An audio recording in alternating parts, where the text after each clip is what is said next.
Հունիսի 6-ին ժամը 11-ին ազգային ժողովի գլխավոր մուտքի առջև տեղի կունենա բողոքի ակցիա ընդդեմ Ռուսաստանի Դաշնային խորհրդի նախագահ Մատվիենկոյի Հայաստան կատարած այցի։ Հայաստան չպետք է այցելեն նրանք, ովքեր դավաճանել են մեր անվտանգությանը, սատարել մեր պարտությանը եւ շարունակ փնտրում են մեր պետականության չեղարկումը։ Միացիր բողոքի ակցիային հանուն ազգային արժանապատվության։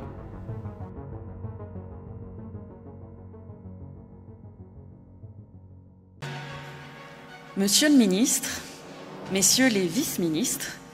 messieurs les ambassadeurs, monsieur le président de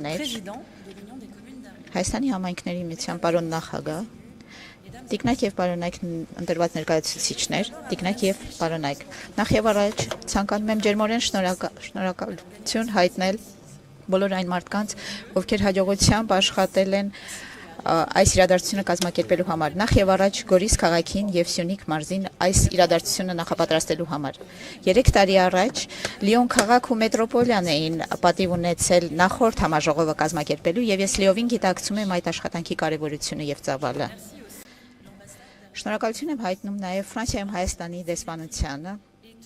դեսպանին, իր թիմերին եւ մասնավորապես տիկին Գայանե Մանուկյանին, Հայաստանում Ֆրանսիայի դեսպանությանը, պարոն դեսպան Սիրելի Օլիվիե, իր թիմերին եւ մասնավորապես Էմի Ֆոժանեին նրանց ներգրավվածության համար։ Նաեւ շնորհակալություն Հայաստանի եւ Ֆրանսիայի արտաքին գործերի նախարարություններին, ինչպես նաեւ տարածքային կառավարման եւ ենթակառուցվածքների նախարարությանը նրանց աջակցության համար։ Այստեղ ինչպես չնշել անխոնջ ներգրավվածությունը Անի Հակոբյանի կամ այն ամբողջ աջակցությունը, որ ստացանք Ֆլորանս Պրովանդիեի կողմից։ Շնորհակալություն եմ հայտնում ձեզ։ Շնորհակալություն եմ հայտնում նաև համայնքներին, հայկական եւ ֆրանսիական, որոնք այստեղ ներկա են եւ որոնց այս այցը տեղափոխությունը վկայություն է մեր բարեկամության, բայց նաեւ մեր հարաբերությունների ռազմավարական կարևորության թե Հայաստանի թե Ֆրանսիայի համար։ Նաև անպայման ուզում եմ շնորհակալություն հայտնել բոլոր տարածքային միավորներին, քաղաքներին, մետրոպոլիաներին, դեպարտամենտներին, ռեգիոններին, որոնք ներգրավվել են մեր կողքին թեմատիկ կլոր սեղանների նախապատրաստման համար։ Շնորհակալություն եմ հայտնում բոլորին նրանց ներդրումների համար։ Որպես Ֆրանսիայի միավորված համայնքների հայաստանյան խմբի նախագահ, որը միավորում է բոլոր այն ֆրանսիական համայնքներին, ովքեր կամ քույր քաղաքներ են կամ գործընկերություն ունեն հայկական համայնքների հետ, ես հասկանում եմ, թե որքան կարևոր է մեր երկու երկրների միջև ապակենտրոնացված համագործակցությունը։ Հայաստանյան այս խումբը առանձնաշնորհյալ հարթակ է մեր համայնքների միջև, որը հնարավորություն է տալիս նրանց լավ պրակտիկան փոխանակել նրանց հաջողությունները, բայց նաև դժվարությունները։ Մեր խումբը մշակել է ճանապարհային քարտեզ եւ ինչպես նաև ռեսուրսներ ու գործիքներ իր անդամներին օգնելու համար։ Մի շարք խնդիրներ է հնարավոր եղել լուծել այս հարթակում, աշխարհաքաղաքական մարտահրավերներից սկսած հայկական ժառանգության պաշտպանություն, միջազգային գործունեությունը համայնքների կողմից, պարլամենտական գործողություն, դիվանագիտական գործողություն, ջատագովություն, ռազմագերիների վերադարձի համար։ Հայաստանյան խումբը կարևորում է նաև մշակութային, տնտեսական, կրթական կամ երիտասարդության հարցերով համագործակցությունը։ Այս թեմաների բազմազանությունը դրսևորվում է միանգամայն այսօրվա երկրորդ կեսի կլոր սեղանների թեմաների մեջ։ Մեր խումբը շատ դինամիկ է եւ իդեպ առիթից օգտվում եմ, որպեսզի ողջունեմ մեր անդամ համայնքների, ինչպես նաև թիմերի աշխատանքի համար։ Որպես Հայաստանի եւ Ֆրանսիայի միջև ապակենտրոնացված համագործակցության դինամիզմի ապացույց մի շարք եղբայրացումներ են ստորագրվել նախորդ ամիսների ընթացքում, մասնավորապես Օվերն-Ռոնալդ ռեգիոնում Սենտ-Էտիենի եւ Կապանի միջև, Մոնտելիմարի եւ Սիսիանի միջև, Բրոնի եւ Մեղրիի միջև, Սեն-Շամոնի եւ Քաջարանի միջև,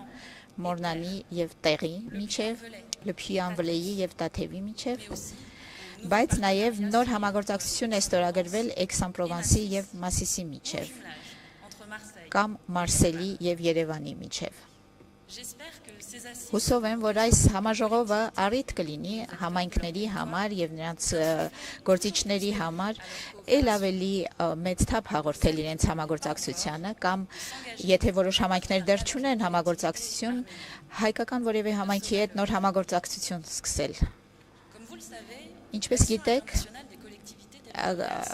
քաղաքների միջազգային գործունեությունը ամբողջությամբ ներգրվում է Ֆրանսիայի դիվանագիտական գործունեության շրջանակներում եւ յուրաքանչյուր անգամ երբ դա անհրաժեշտ է եղել, Ֆրանսիան վերահաստատել է իր աջակցությունը Հայաստանին։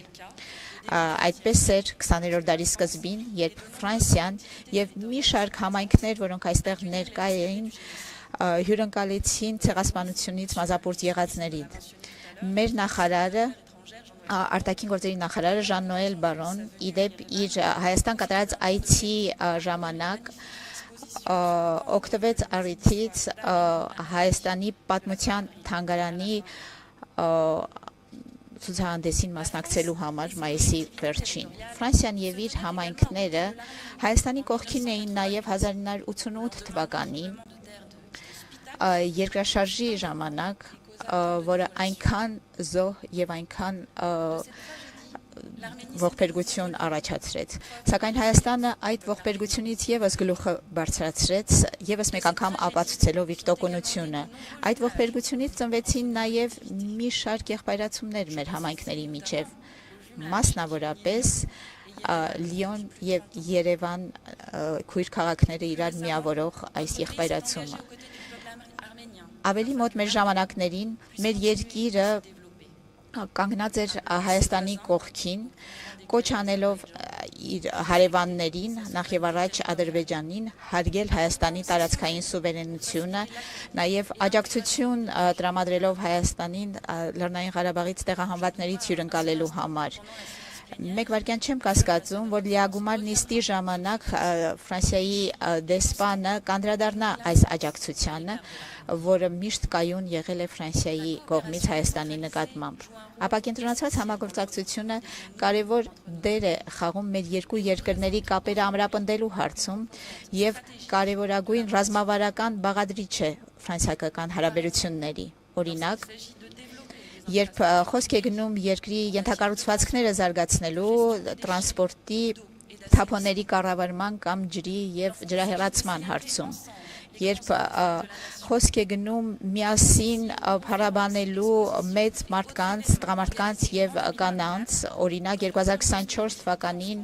կազմակերպված համաժողովները, ցուցահանդեսները, Միսակ եւ Մելինեի Մանուշյանի պանթեոնիզացիան կամ Սերգեյ Փարաջանովի 100-ամյակը։ Երբ խոսք է գնում Հայաստանի մշակույթը, հայկական մշակույթը տարածելու մասին, համայնքները եւս պատրաստ են։ Օրինակ Երաս փառատոնը Մոնմարսանում, որը 3 տարի անց դեռ շարունակում է հնչել մեր ականջներում։ Հայաստանին նվիրված երկշաբաթյակը, որ կազմակերպվել էր անցյալ տարի Aix-en-Provence-ում, կամ մշակութային շաբաթը ֆրանսահայկական, որ տեղի ունեցավ Լիոնում մայիսի 24-ից մինչև հունիսի 1-ը։ Մեր համայնքները աշխատում են նաև հիշատակի ուղղությամբ 2019 թվականից հայոց ցեղասպանության հիշատակումը հանրապետական օրացույցում գրանցված է եւ դրանից հետո յուրաքանչյուր տարի քաղաքի ներկայացուցիչները, պրեֆեկտները, կազմակերպությունները միավորվում են ապրիլի 24-ին հիշատակելու հայոց ցեղասպանության զոհերին։ Վերջապես մեր համայնքները հստակորեն դիրքորոշում են գրավել պաշտպանելու Հայաստանի տարածքային ամբողջականությունը։ Դրա վկայությունն են տարբեր ելույթները, հոդվածները, որ ստորագրել են Փարիզի, Լիոնի, Գրենոբլի կամ Ստրասբուրգի քաղաքապետները։ Ֆրանսիայի այս աջակցությունը համայնքների միջոցով դրսևորվում է նաև բազմաթիվ այցերով, օրինակ Մարսել քաղաքի պատվիրակության այցը մի քանի շաբաթ առաջ կամ Օվերնյ-Ռոնալպ պատվիրակության այցը Լորան Վոկեի գլխավորությամբ 2023 թվականին կամ Վիորբանինը 2024 թվականին։ Այս համագործակցություններն իրականացնելու համար մեր համայնքները միայնակ չեն գործում։ Ֆրանսիայում բնականաբար նրանք ունեն պետության աջակցությունը, բայց նաև մի շարք այլ գործընկերներ, ինչպես օրինակ կազմակերպությունները եւ միջազգային ցանցերը, եւ այստեղ այդ առիթով շնորհակալություն եմ հայտնում ՄԱԿ-ի զարգացման ծրագրին, որի ներկայացուցիչը այստեղ ներկա է եւ որը մի շարք ծրագրեր է ֆինանսավորել Հայաստանում։ Տարածքների միջև համագործակցությունը հենվում է նաև հաճախ ասոցիատիվ գործընկերների հետ համագործակցության վրա։ Ֆրանսիայում Հայաստանի Սփյուռքի ներգրավվածությունը նշանակալի է, թե ճանաչելի դարձնելու համար հայկական մշակույթը, բայց նաև մեր երկու երկրների միջև փոխանակումներ զարգացնելու համար, լինի դա մշակութային, սպորտային, կրթական, թե երիտասարդական թեմաներով։ Այդ ներգրավվածությունը ճանաչելով մենք որոշեցինք համաժողովների ժամանակ մեր ասոցիացիաներին եւս խոսք տալ, որպեսզի նրանք կարողանան ներկայացնել մեզ նրանց ծրագրերի ծավալն ու հարստությունը։ Ամփոփելով, սիրելի բարեկամներ, ցանկանում եմ Ֆրանսիայի միավորված համայնքների անունից բոլորին մաղթել օգտվել այս համաժողովից, մտքեր փոխանակելու, բացահայտելու, փոխադարձաբար հարստանալու այն ամբողջ մշակույթով, որ միավորում է մեր երկու երկրներին։ Օգտվել նաև ոչ ֆորմալ պահերից, որովհետև սա է նաև հարստացնում մեր հարաբերությունները։ Բոլորին մաղթում եմ շատ օգտավետ համաժողով հայ-ֆրանսիական 5-րդ համաժողովի շրջանակներում։ Շնորհակալություն։